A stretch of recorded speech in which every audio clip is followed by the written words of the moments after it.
We're back again with another greater tip. And one of the things that we've taught previously was to create your own custom dashboard. In today's program, I want to show you quickly that I created a custom dashboard for a particular market and or the market stats. So again, I followed the same procedure as I did earlier. I went to the customize, I chose my add the dashboard, and one of the options I had was this market stat option. It allows me to create a dashboard simply by creating add dashboard. It now then gives me the absorption rate, inventory, sold days on market, prices, sale to original list price ratios, and the volume of sales that occurred. But this is looking at everything that is happening in the MLS. Obviously, this is everything within those 15,000 listings and the 30,000, 40,000, whatever the number is for all the sold listings within that marketplace. I want to be more specific here. So I want to narrow it down to something in my area where I'm working. Because we get customers that come in and they say, I want to buy a house in Farmington Hills, or I want to buy a house in Royal Oak, or I want to buy a house in Belleville.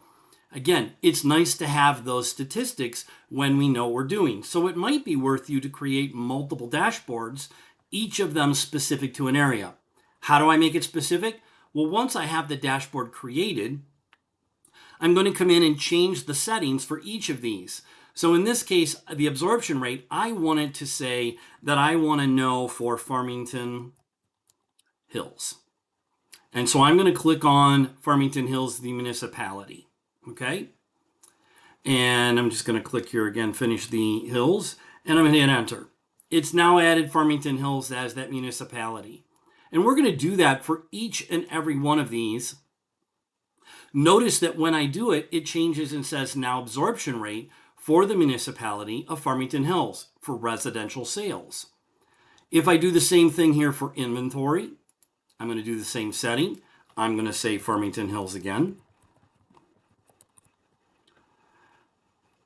I'm going to click that as the top option. It's now added it, and I'm going to hit save here for that particular. Now it shows me the inventory based on active listings, new listings, and sold listings. And oh, by the way, click on any one of these buttons while you're in the graph, and it turns it on or off for you. So you only see the things that you want to see in that particular one. Click it back on, and it turns them back on the graph.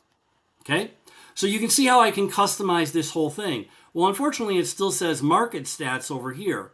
So I actually need to come back to this and say customize and rename my market stats to now say Farmington Hills market stats. And I'm going to go ahead and hit save. Now my title for that particular dashboard is correct and matches all of the graphs below. Make sure you do that change and customization in each and every one of these so that they're all part of the same.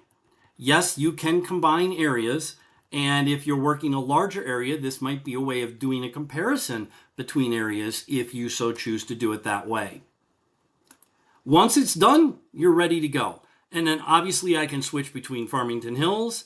I can go down to my Canton one, which if I click on the Canton, you'll see all of the municipality information, and it's all related specifically to the Canton Township environment.